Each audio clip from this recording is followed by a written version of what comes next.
안녕하세요, 마니아입니다. 이번 달부터 저위험 상품을 두 가지로 나누기로 했어요. 하나는 아주 안전한 상품들, 거의 손실을 본 역사가 없는 이런 상품들을 저위험 상품 중에 하나로 묶고, 또 조금 위험한 상품들이 있어요. 뭐 주식이나 뭐 코인 이런 거보다는 안전하긴 하지만, 그래서 이런 상품들을 따로 분리를 해가지고 저위험 상품을 두 편으로 진행을 할 거예요. 다 뭉뚱그려서 설명드리니까 선택지도 너무 많고, 듣고 그냥 괜찮은 것 같다, 그냥 이거 해보자 이렇게만 하시는 것 같아서 조금 분리를 해서 진행을 하려고 해요. 그래서 오늘 이야기 드릴 건 약간 위험한 상품들 이야기를 할 거예요. 약간 위험한 상품들에 속하는 건 뭐 장외채권, ELB, DLB, 단기채권 중에서도 회사채가 좀 섞인 ETF나 펀드들, 이런 상품들이 여기에 속해요. 간단하게 경제 상황부터 말씀을 드릴게요. 경제 상황을 왜 알아야 되냐면, 리스크가 좀 있는 상품들일수록 금리나 경제 지표들이나 이런 것들에 좀 더 민감하게 영향을 받아요. 그러다 보니까 이런 상황들을 좀 알고 장외채권 ELB에 연습으로 투자를 해보시면, 머니하이가 추천하니까 투자했다 뭐 이런 게 아니고, 내가 이런 상황이니까 이런 투자 결정을 해봐야겠다 하고 연습하실 수 있을 거예요. 일단 지금 우리나라는 기준금리를 한 단계 낮췄어요. 근데 시장금리랑 기준금리랑은 좀 달라요. 기준금리는 이렇게 직선으로 뻗어져 있는데, 시장금리는 그 기준금리의 기준을 두고 올랐다가 내렸다가 하는 상황이에요. 그래서 요즘 금리 관련된 뉴스를 보면은 한국은행에서는 기준금리를 낮췄는데 은행에서는 막 대출 금리 올린다, 이 나쁜 놈들 뭐냐, 이런 뉴스 기사들을 보실 수 있을 거예요. 그래서 이런 채권들 상품들을 보실 때 기준금리는 낮아졌지만 이런 시장금리는 조금 올라가지고 기회가 되는 상품들이 몇 가지가 있겠구나 정도로 생각하실 수 있을 거예요. 근데 아무래도 점점 1년, 2년 뒤 이렇게까지 생각해보면은 금리가 점차적으로 낮아지지 않을까, 이건 제 생각이에요. 그러면 이제 조금 더 생각해 볼 거는, ELB나 DLB 투자를 하실 때는 뭐 기초 자산이라는 게 있어요. 예전 영상에서 설명드렸지만, 예를 들어서 뭐 삼성전자 주식이 있고, 주식이 이만큼 오르면은 뭐 5% 수익을 드릴게요. 뭐 이만큼 떨어지면은 뭐 4% 수익을 드릴게요. 이런 식으로 구성되어 있는 게 ELB, DLB예요. 조건이 있는 게. 그러다 보니까 지금 뭐 주식 상황이나 이런 것들도 약간은 알고 있어야 돼요. 약간. 직접 주식 투자를 하지 않으니까 막 재무제표를 보거나 막 차트를 엄청 보거나 이럴 필요는 없지만, 상황을 알고 내가 결정해서 투자를 해야지 내 실력이 늘지, 머니아이가 영상에서 언급했으니까 투자해야겠다 이렇게 하면은 전혀 내 실력도 안 늘고, 실력이 안 는다는 얘기는 자산이 불어나지 않는다는 얘기예요. 그래서 간단하게 상황 언급을 하자면, 지금 이제 영상 촬영하고 있는 10월 22일자로 원달러 환율이 1380원이 됐어요. 원달러 환율 그래프를 보시면 알겠지만 꽤 높은 수준이에요. 이 얘기는 뭐냐면, 우리나라는 경제가 좀 안 좋을 것 같아요. GDP 성장률 이런 게 안 나오긴 했는데 우리나라 경제 성장률이 얼마 안 될 것 같아요. 근데 미국은 앞으로도 경제 성장률이 잘 나올 것 같아요. 독일에 있는 투자자 입장에서 한국의 원화를 선택할까요? 아니면 미국의 달러를 선택할까요? 아무래도 미국에 있는 주식, 미국에 있는 뭐 채권, 이런 것들로 투자하려고 할 거예요. 그러다 보니까 이 원달러 환율이 오르고 있는 거예요. 요즘 유행하고 있는 뭐 재테크 이런 걸 들어보시면 미국 주식이 엄청 좋다, 미국 주식 꼭 해야 된다, 이런 얘기 많이 들으시잖아요. 국내에 있는 투자자들도 원화를 가지고 있는 게 아니라 달러로 환전을 해서 미국에 있는 주식을 산다거나 이런 경우가 많아져서 원화를 버리고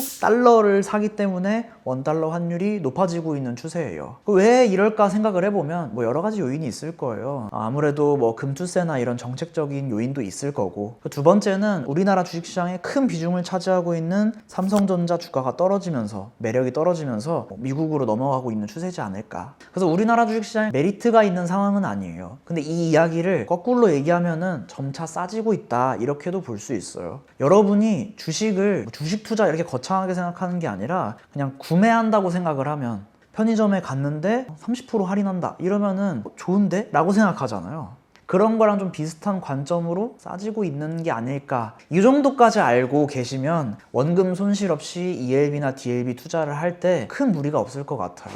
상품 이야기로 넘어가 볼게요. CMA, 뭐 예적금 이런 것보다는 약간 위험해요. 수익률적으로 좀 메리트가 있을 만한 거 얘기를 드릴 거예요. 첫 번째 상품은 지금 토스증권에서 특판을 하고 있는데, 키움캐피탈에서 발행한 채권이에요. 세전 수익률로 4.95%니까 5% 약간 안 되는 거죠. 근데 기간이 좀 길어요. 나와요. 1년 4개월 정도 돈을 빌려줘야 돼요. 신용등급이 A-로 비슷한 채권들 중에서는 약간 낮은 편이다. 그리고 이자 받는 주기가 특이하게 3개월에 한 번씩 이자를 주는 그런 채권입니다. 그래서 이것도 연습을 해보기에 그렇게 나쁘진 않으실 것 같아요. 근데 이런 장외 채권 상품들도 수량이 정해져 있어요. 무한정 돈을 빌리는 게 아니다 보니까 금방 마감되고 그럴 수도 있어요. 그래서 그 부분은 알아주셨으면 좋겠어요. 두 번째 소개해드릴 건 키움증권에서 판매하고 있는 장외 채권이에요. 이거 댓글로 많이 물어보시는데 장외 채권은 증권사마다 달라요. 여기 써있는 JTBC라고 해도 키움증권에서는 팔고 삼성증권에서 안 팔고 이런 식으로 되어 있고 수익률이나 이런 것들도 약간씩 다를 수 있어요. 제가 소개해드릴 때 똑같은 JTBC라고 해도 나중에 시간이 지나서 내가 키움증권 들어가서 스스로 찾아보니까 좀 달라져 있네? 이럴 수 있기 때문에 반드시 공부를 하고 투자하셔야 됩니다.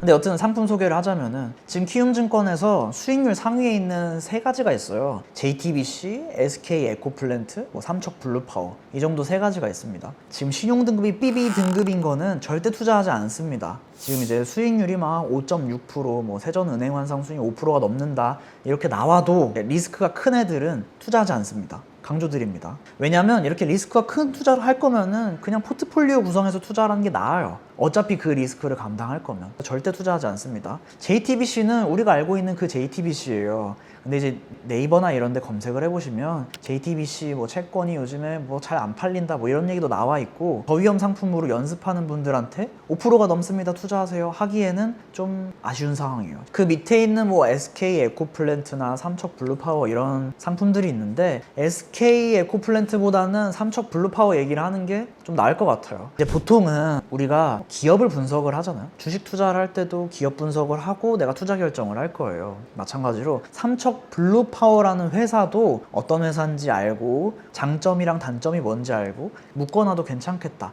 이렇게 판단을 해야 되거든요. 삼척블루파워는 포스코 그룹 계열사예요. 석탄 발전 관련된 회사예요.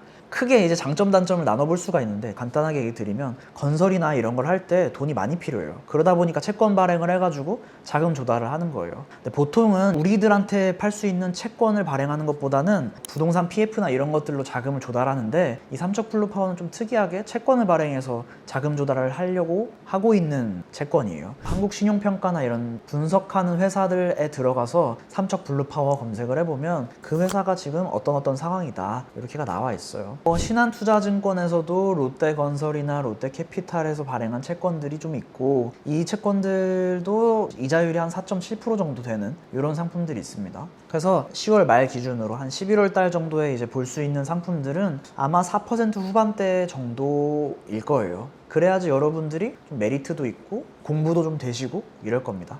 근데 이제 오해하면 안 될 게 여러분들이 여기다가 막 1억 원, 2억 원 이렇게 엄청 큰 돈을 묶어두란 뜻이 아니에요. 장외채권은 단점이 있다고 말씀드렸잖아요. 만기가 이만큼 있으니까 중간에 돈을 찾을 수가 없어서 꼭 묶여버린다. 그래서 이 부분은 꼭 생각하셔야 된다. 이 얘기를 드렸어요. 그러다 보니까 이런 게 제가 매달 이 영상을 만들면서 걱정이 돼서 무료 강의 이제 장외채권 편도 있으니까 꼭 확인하시고 연습 삼아서 해보세요. 연습 삼아서 작은 돈 10만원, 100만원 더 작은 것도 지금 청약이 된다고 하면 더 작은 돈으로도 한번 해보세요. 그래서 여기까지가 장외채권 상황이었고 두 번째 상품은 ELB예요. ELB는 조금 더 메리트가 있어요. 키움증권, 한국투자증권, 한화증권 이런 곳에서 삼성전자를 이제 기초자산으로 해가지고 수익률 얼마를 주겠다 이런 상품들이 나와 있죠. 조건이나 이런 걸 확인하실 수 있어요. 조건이란 게 뭐냐면 예를 들어서 여기 있는 첫 번째 이제 조건을 보면은 기초자산이 200%가 넘으면은 5.01% 드리겠습니다. 200%가 안 되면은 5%만 드리겠습니다.